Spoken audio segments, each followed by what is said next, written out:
जय राम जय जय राम श्री राम जय राम जय जय राम श्री राम जय राम जय जय राम सच्चिदानंद भगवान की जय। आज की कथा में अजामिल उपाख्यान का प्रसंग आता है। अजामिल पवित्र धार्मिक कर्मकांडी ब्राह्मण था। बड़ा शुद्ध जीवन, भगवान का भक्त। प्रतिदिन वन में जाकर पवित्र जल सरोवर से लाता, पत्ते फूल फल पूजा की सामग्री लाता, भगवान का नाम स्मरण करते हुए जाता और घर पर लौटता। परंतु अकस्मात एक दिन उसकी दृष्टि एक वैश्या पर पड़ गई जो शूद्र के साथ थी। उसको देख करके अजामिल के मन में काम भावना जागृत हो गई और भगवान के स्वरूप और नाम की जगह उस वैश्या का ही रूप स्मरण करके उसी के रस में वो डूबने लगा। घर आकर के भी भगवान की पूजा में अब मन लगना खत्म हो गया। पूरी तरह से पूजा में भी भगवान का भजन करना भूल के उस वैश्या के ही याद से उसका मस्तिष्क भर गया। अंततो गत्वा उस वैश्या को ही लोभ लालच देकर के अपने घर में ले आया, जबकि घर में पतिव्रता पत्नी बड़ी धार्मिक और सेवा करने वाली थी। उसको छोड़ दिया, वैश्या के संग में पूरी तरह से उसके मोह में आसक्ति में लिप्त हो गया। सारा धन परिवार का उसको दे दिया। अब धन सब समाप्त हो गया तो फिर जो है वो चोरी करके भी धन लाने लगा, राज दरबार तक चोरी करके लाने लगा। अब देखिए, फिर आपको मैंने जैसे कहा, ये सब हमारे शरीर की, मनुष्य मात्र के जीवन की कथा है। ये अजामिल, हम सब अजामिल के रूप में ही हैं। अरे वो तो एक वैश्या लाया जो एक ही प्रकार का सुख देती है। हमारे पास तो 5 वैश्याएं हैं। ये 5 ज्ञानेंद्रियां, कोई रूप का सुख देती है, कोई शब्द का सुख देती है, कोई स्पर्श का सुख देती है। इस प्रकार से ये पांचों की पांचों जीव जो है हमें अनेक प्रकार के स्वादों का सुख देती है। तो हम तो 5 वैश्याओं की माया मोहजाल में घिरे पड़े हैं। हमारा क्या होगा? एक अजामिल का ये सब बिगड़ गया। और ये अजामिल कौन है? असल में ये शरीर ही अजामिल है और इसके अंदर जो आत्मा है वो इस शरीर यानी इस जीव की पतिव्रता पत्नी है। जैसे वो अजामिल लुटेरा बन गया वैश्या को खुश करने के लिए, हम भी इन इंद्रियों को स्वाद देने के लिए, खुश करने के लिए दूसरों को अन्याय या धर्म से लूट रहे हैं। धोखे से, झूठ से, ठग से, सब तरह से जो है उसी तरह का हमारा रूप हो गया है जैसा लुटेरे का होता है। अजामिल वहां पर जो बड़े पवित्र ब्राह्मण के रूप में प्रसिद्ध था, अब पूरी तरह से उसका पतन हो गया। एक दिन उसके गांव में 4-5 संत आए। उन्होंने पूछा, भाई कोई ब्राह्मण का घर है यहाँ? ब्राह्मण का घर इसलिए पूछा जाता था कि उस समय ब्राह्मण बड़ा पवित्र जीवन जीता था। शुद्धि पवित्रता से भोजन बनाना, जीवन शुद्धता से चलाना, ये सब उसका आचरण जो है संतों जैसा ही होता था, परोपकारी होता था। इसलिए उसका नाम पुरोहित भी कई रूप में उसको कहा जाता था। पुरोहित माने तो दूसरों का भला करता था, उनको भजन करना और बदले में उनसे कुछ भी अपेक्षा नहीं कर सकता था। जो मिल जाए उसी में संतुष्ट रहता था। ऐसा असंतोषी का भाव उसके जीवन में रहता ही नहीं था। जो मिल जाए उसी में संतोष। तो वो ब्राह्मणों के जब पूछा तो लोगों ने मजाक में कह दिया कि भाई इस गांव में अजामिल से ज्यादा कोई पवित्र और शुद्ध ब्राह्मण नहीं है, सबसे बढ़िया ब्राह्मण है, इस गली के अंत में उसका घर है, वहां जाकर के उसके यहाँ तुम चले जाओ। पांचों संत वहां चले गए। जाकर के वो जो वैश्या बैठी थी, पतिव्रता पत्नी को तो उसने छोड़ ही दिया था, वैश्या ने उन संतों का स्वागत किया, बैठाया, जल पीने को दिया और फिर पूछा महाराज मेरे एक लायक कोई सेवा हो तो बताओ। संतों ने कहा देवी हम तेरे भाव से सम्मान जो तैने किया है बड़े प्रभावित हुए हैं, हम भोजन करेंगे, भूखे हैं। उसने बड़े खुशी से कहा कि महाराज आप थोड़ी देर विश्राम करो, यहाँ मैं तुरंत भोजन तैयार करता हूँ। यहाँ पर आप देखिए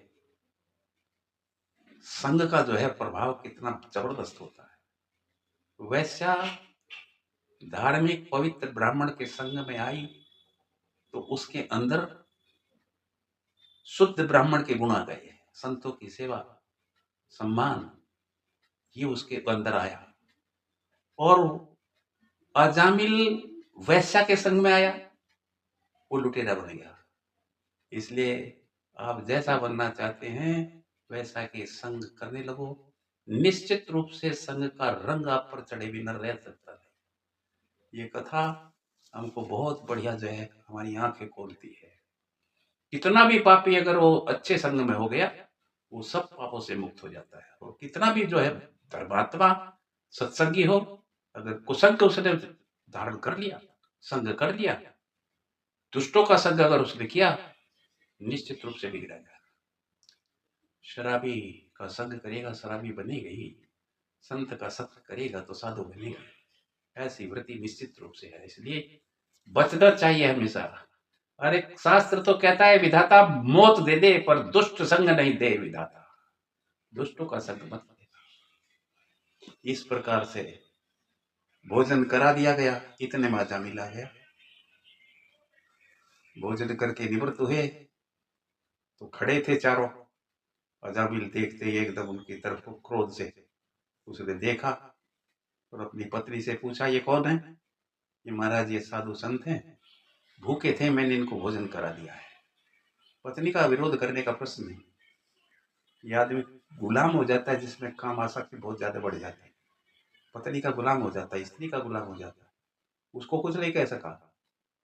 लेकिन उन संतों को कहा कि अब क्यों खड़े हो, कि महाराज तेरे घर में लक्ष्मी है, इसने बड़े भाव से हमें प्यार से भोजन कराया है, अब कुछ दक्षिणा की इच्छा है, क्योंकि तुमने ये अन्य यज्ञ किया है। पेट जो है हवन कुंड होता है और जो टुकड़े होते हैं वो सामग्री होती है। तो अन्य यज्ञ विष्णु का रूप है और विष्णु की पत्नी है दक्षिणा, इसलिए दक्षिणा लक्ष्मी जो है उसके साथ देनी चाहिए, तभी वो जो है यज्ञ संपूर्ण होता है और न निष्फल होता है। दक्षिणा चले जाओ यहाँ से, निकल जाओ जल्दी, तुम मुझे बाहर नहीं मिले अच्छा हुआ, वरना ये रस्सी देखते हो और ये डंडा यही मेरे हथियार हैं दक्षिणा देने के। पेट के बांध के इतना मारता कि तुम्हारे कमंडलू से और जितने तब कपड़े लत्ते से ले रहे हो ना सारे मेरे होते, इसलिए तुम निकल जाओ यहाँ से, भी इसी में कह रहे। साधुओं ने सोचा वहां दुष्ट है लेकिन इसके घर का अन्न खाया है, इसका कुछ ना कुछ कल्याण करना चाहिए, क्योंकि साधु लेता समाज से कम है, देता बहुत ज्यादा है। उन्होंने कहा ब्राह्मण देवता तेरी पत्नी गर्भवती है, लक्षणों से हमने जान लिया है, इसको पुत्र पैदा होगा, ये आशीर्वाद दे दिया, उसका नाम नारायण रख लेना। रख ले जाओ, तुम्हें नारायण रखे क्या रखेंगे, तुम्हें इससे क्या मतलब है? कि इसी से मतलब है, इसलिए हम कह रहे हैं हमारा मतलब ही इसी से है। पुत्र हुआ। साधुओं के नाम रखने को कहने पर तो नहीं माना, उनको तो धमका दिया, लेकिन जब पत्नी ने कहा उस वैश्य ने कि नाम तो रखना ही, चलो नारायण रख लेते हैं, फिर विरोध नहीं कर सका, नारायण ही रख लेते। इसलिए अपने बच्चों का नाम भगवान के नाम पर रखना चाहिए। बिना चाहे भजन होता है, जो भी बोलेगा उसका मन पवित्र होगा। घर में ध्वनि प्रदूषण मुक्त हो जाता है, भगवान का नाम घर में वही उसी तरह की तरंगे ध्वनि की बहने लगती हैं जैसा वहां पर शब्द बोला जाता है। तो अब वृद्धावस्था में वो अंतिम पुत्र पैदा हुआ था, उससे सबसे ज्यादा मोह हो गया। जाए तो नारायण, आए तो नारायण, खाए तो नारायण, बोला नारायण ही नारायण, नारायण बुलाता। तात्पर्य कहने का है कि उस भगवान के नाम को जप करके लेने पर, यानी अपने बेटे का लेता था, लेकिन भगवान का नाम तो कैसे भी जपो, जिसका जो स्वभाव है वो तो स्वभाव के अनुसार इसको कर देगा।